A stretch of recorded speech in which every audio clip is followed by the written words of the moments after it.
La historia de la humanidad está marcada por la lucha de los pueblos por alcanzar desarrollo y bienestar. Las naciones que los han alcanzado son las que han pagado el costo en tiempo, trabajo duro y sacrificios para lograrlo. Esto es lo que construyó el Occidente libre, moderno y desarrollado, posible solo en democracia, división de poderes, Estado de Derecho y libertad. Por eso sorprende tanto el oscuro laberinto en que América Latina está quedando atrapada. Para discutir sobre la posible caída de Colombia y la amenaza populista de extrema izquierda que acecha a la América Latina, tengo el gusto de presentarles a Daniel Rijsbeek, analista de política pública sobre América Latina para el Center for Global Liberty and Prosperity del prestigioso Cato Institute. Es Senior Fellow de Reason Foundation y fundador del Movimiento Libertario de Colombia. Sus columnas aparecen en importantes medios de comunicación. Tiene títulos académicos de la George Washington, de la Tulane y un doctorado por la Universidad Libre de Berlín. Doctor Rijsbeek, bienvenido a Razón de Estado. El candidato Gustavo Petro, de extrema izquierda, ex guerrillero y admirador de Hugo Chávez, ganó las elecciones de forma democrática en Colombia. ¿Crees que Petro entregará el poder si su partido pierde las elecciones dentro de 4 años, como lo hará el presidente Duque el próximo 7 de agosto? Bueno, es una excelente pregunta y también es una pregunta que nos estamos haciendo acá en Colombia. El asunto también es que en Colombia no hay reelección. Hubo durante una época, por eso Álvaro Uribe y Juan Manuel Santos tuvieron 2 periodos, pero eso se eliminó. Y la pregunta es si Petro va a respetar la Constitución o si la va a tratar de cambiar como tantos otros líderes de extrema izquierda que han cambiado la Constitución para perpetuarse en el poder. ¿Tú qué crees? Pues él ha dicho abiertamente que su proyecto, como él lo llama, su proyecto político no se puede cumplir en 4 años. Él ha hablado de 8, 10, hasta 12 años. O 20. Entonces, claro, sí, entonces pues ya. Que él tiene la intención, claramente está. La pregunta, la incógnita ahora es si las instituciones colombianas pueden resistir un intento de establecer una autocracia. Dependerá de los ciudadanos de Colombia. Doctor Rijsbeek, las dictaduras en La Habana y Caracas festejaron efusivamente el triunfo de Petro. ¿Cómo queda la región con su victoria? ¿Qué escenarios visualizas para América Latina si el gobierno de Petro, por su cercanía a ellos, sigue los pasos y las consignas del Foro de Sao Paulo y el Grupo de Puebla, con el apoyo de las dictaduras de Pekín y Moscú, para socavar las frágiles democracias de la región? Pues sin duda, a mí me parece que es un momento muy oscuro en la región, en toda América Latina, porque pues Colombia es el último ejemplo, pero ya habíamos visto la caída de Chile, de Perú, en los últimos meses, en el último año. Y el asunto con Colombia es que había sido el único país hasta ahora, por lo menos en Sudamérica, que había resistido este giro fuerte a la izquierda durante los últimos 20 años. Y acá pues creíamos que éramos un país excepcional. Yo traté de advertir que tal vez ese no era el caso. Y eso ya se vio el pasado domingo, donde ya ganó Petro. Es por lejos el candidato, digamos, más extremista que ha ganado. Porque tampoco es cierto que la izquierda nunca ha gobernado a Colombia, sí lo han hecho. Entonces, obviamente, esta elección tiene repercusiones regionales y también, pues, en mi opinión, puede ser un fracaso de política exterior de Estados Unidos después de todo el dinero que han enviado a Colombia en los últimos 20 años. Claro. Doctor Rijsbeek, es cierto que la política debe mejorar de forma notable en América Latina, pero la opción populista de extrema izquierda cumple a cabalidad con el refrán que dice que la medicina resulta peor que la enfermedad. Solo hay que ver a la pobre Venezuela. Chile, Perú, con poco éxito, y Colombia intentaban subir el nivel de la política para estar a la altura de los complejos tiempos que vivimos. Pero los ataques terroristas de 2019 en Chile, el constante sabotaje y la violencia organizada desde Caracas contra Colombia. Y hoy vemos en Ecuador los mismos ataques y sabotaje para votar un gobierno democrático. Cada día hay más evidencia de la conspiración de las grandes y las pequeñas dictaduras del mundo para destruir al occidente libre y democrático. ¿Qué pueden y deben hacer las democracias liberales para defenderse? Bueno, es una buena pregunta. Obviamente en Colombia pasó exactamente lo mismo que está sucediendo.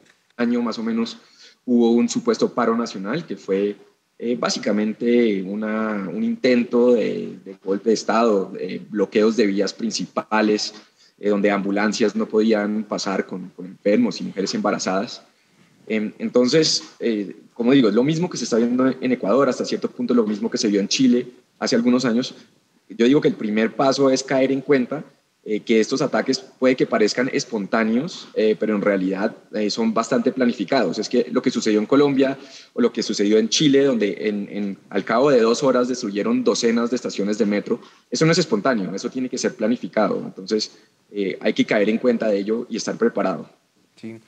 Doctor, el presidente Guillermo Lasso de Ecuador, un estadista y un demócrata, resiste con valor y firmeza a los enemigos de la libertad, y además violentos. Es evidente el plan de la izquierda radical para votarlo. Es cierto que América Latina está lastimada por tantos años de corrupción, malos gobiernos, muchos de ellos populistas de extrema izquierda, una pandemia y la criminal invasión a Ucrania.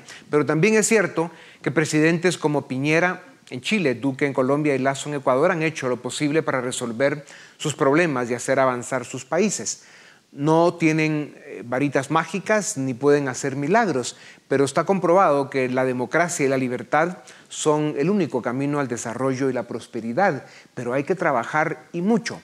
Toma varias décadas desarrollar una nación, pero la condición es la estabilidad y la continuidad que solo la democracia liberal y la república ofrecen. ¿A dónde va el Ecuador? ¿Caerá Lasso? Bueno, espero que no caiga Lasso, porque Ecuador y Uruguay en este momento son los únicos 2 países en Sudamérica. Seguramente Brasil también va a girar hacia la izquierda si es que se elige Lula da Silva de nuevo. Entonces, Ecuador y Uruguay son, digamos, los 2 ejemplos que tenemos y son países, al fin y al cabo, pequeños. Entonces, es importante que Lasso logre mantenerse. Aunque también tengo que decir que, digamos, en el caso de Colombia, a mí me parece que Duque hizo una muy mala presidencia, cometió muchos errores, subió los impuestos cuando prometió que iba a hacer lo contrario. Entonces, el descontento que hay en estos países muchas veces es legítimo. El problema, como dices, es que escoger a un izquierdista radical tipo Gustavo Petro definitivamente no es la solución. Claro. Doctor Reisbeck, de México a la Argentina, por unas y por otras, se instalaron ya en casi todos los países gobiernos de corte populista de izquierda y avanzan otros que son más identificados como estados criminales. Bolsonaro en Brasil no es el perfil de presidente que América Latina necesita, pero Lula, un corrupto convicto y posible ganador de las elecciones de octubre, ha sido un cómplice facilitador de esa izquierda populista y clientelar que destruye países. ¿Qué le depara a América Latina y cómo queda Estados Unidos si en los grandes del sur, México, Colombia, Argentina y Brasil, se consolidan autocracias populistas serviles a Pekín y Moscú? Pues sin duda Estados Unidos ha venido perdiendo mucha influencia en la región. Hace unos años ya China es el principal socio comercial de América Latina en una totalidad, entonces ya ni siquiera es Estados Unidos. A mí me parece que también hay que tener cuidado y hay muy poco que Estados Unidos pueda hacer en términos de interferencia directa. A mí me parece que, por ejemplo, programas estatales como el Plan Colombia, en términos de la lucha contra la droga, en realidad se han gastado mucho dinero y han fracasado. Hoy en día Colombia produce más coca de lo que producía hace 20 años. Entonces, me parece que ese tipo de intervenciones no son exitosas. Lo que se necesita es mucho más comercio. Y no tantas relaciones inclusive intergubernamentales, sino más comercio entre los individuos y las empresas de Latinoamérica, entre nosotros mismos y también con Estados Unidos. Entonces yo creo que en el largo plazo a lo que deberíamos apostar es ampliar lo que hoy es NAFTA en América del Norte para que sea una zona de libre comercio que vaya desde Alaska a la Patagonia. Ya existen ciertos fundamentos, tratados de libre comercio de Estados Unidos con muchos países, pero hay que avanzar mucho más rápido, me parece, en esa agenda comercial, quitar aranceles y liberar realmente el comercio, y esa es la única manera que me parece que podemos avanzar como región. Claro, la gran diferencia es que Pekín y Moscú corrompen las instituciones de las democracias frágiles de América Latina, compran presidentes. en fin, juegan el juego sucio para lograr sus objetivos, ¿no? A cambio de Estados Unidos, que eso, pues busca comercio, respeta la soberanía, pueden tener opiniones fuertes, pero son respetuosas, y luego son uno de los grandes colaboradores de América Latina en programas sociales y otros a través de la AID y otras instituciones. Sí, digamos, las reglas distintas en este juego sucio marcan una diferencia absolutamente, digamos, desventajosa para América Latina. Doctor Rajbek, ¿cómo queda Centroamérica en este tenebroso rompecabezas geopolítico? Bueno, pues Centroamérica, como otras regiones, también depende del caso específico. Entonces, a mí me parece que hay países como Guatemala o Costa Rica que últimamente han mantenido un rumbo bastante positivo, aunque con muchos problemas, por supuesto. Pero otro es el caso, por supuesto, de Honduras, donde también hubo un giro fuerte hacia la izquierda. Y está este caso bastante extraño de El Salvador, con un gobierno bastante autoritario, pero no tan similar, por ejemplo, al chavismo o al socialismo del siglo XXI. Pero también diría que hay que tener cuidado con ese tipo de regímenes. Entonces, digamos, en el caso de Guatemala, que los aprecio tanto, pues yo lo que les recomiendo es que aprendan de los errores ajenos, que eso es lo más difícil, lo que Colombia no hizo de Venezuela. Tal vez ustedes pueden aprender de Colombia y no optar por una opción tipo socialismo del siglo XXI. Ya. Bueno, no estamos aprendiendo por un lado y por el otro te vamos a invitar a esta parte del continente para que te des un baño de realidad. Doctor Rajbek, se atribuye a Ronald Reagan en una conferencia sobre la Unión Soviética y el control invasor que ejercía en su tiempo, lo cual Rusia hoy continúa haciendo. Y Reagan se supone que afirmó que Nikita Khrushchev hace 60 años dijo: no podemos esperar que el Occidente libre salte del capitalismo al comunismo, pero podemos ayudar a sus líderes electos a darles pequeñas dosis de socialismo hasta que despierten un día y descubran que tienen el comunismo. También se supone que dijo: debilitaremos sus economías y las democracias dejarán de existir. Se quitará a los que están dispuestos a trabajar y se les dará a aquellos que no. Nunca se pudo confirmar aquella afirmación de Reagan, pero ¿está sucediendo esto? Pues yo diría que hay bastantes señales de que muchos países van por ese camino. Y ahí es clave tomar en cuenta ese gradualismo, no es de un día al otro, no sé, inclusive la misma Venezuela no llegó al punto más bajo en un año o en 2 años, sino fueron casi 2 décadas, pero fue un proceso gradual y constante.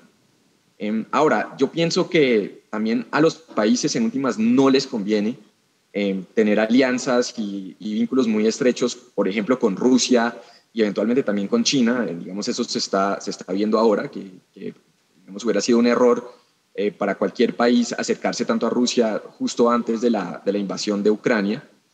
Entonces, sí, a mí me parece que tiene que haber un momento, no sé exactamente cuándo, pero cuando habrá alguna especie de despertar y se tiene que fortalecer de nuevo la democracia liberal y los movimientos a favor del libre mercado en América Latina. El problema es, en mi opinión, que el establecimiento, la llamada derecha en América Latina ha sido muy mala. En Colombia es un muy buen ejemplo. Uno no puede tener un país con desempleo por encima del 10%, inflación, otra vez con problemas, informalidad del 50% y también una moneda que ha perdido el 50% del valor en 7 años y pretender que los votantes van a seguir eligiendo estos mismos gobiernos. En algún momento van a elegir un cambio. Entonces yo creo que se necesita una nueva generación de líderes y espero que los estemos viendo.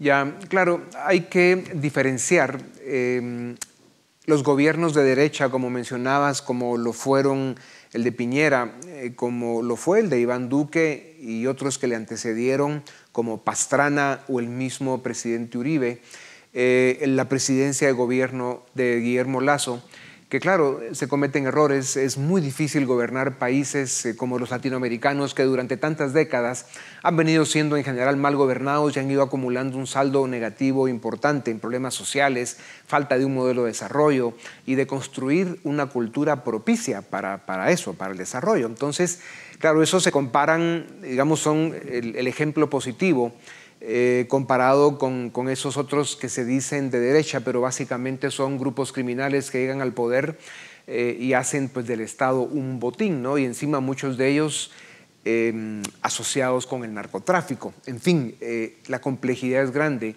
y cuesta que los pueblos la entiendan.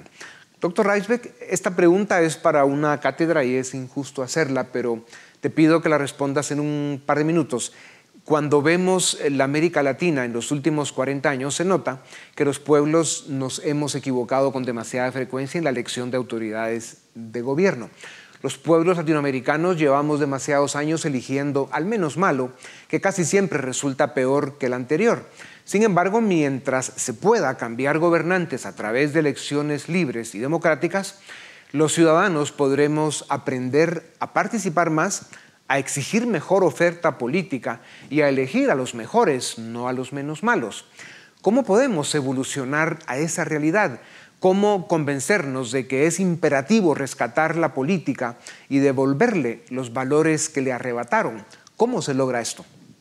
Bueno, a mí me parece que algo clave en ese asunto es precisamente mantener esas instituciones republicanas y democracia liberal que por lo menos permiten elecciones cada 4 o 5 años.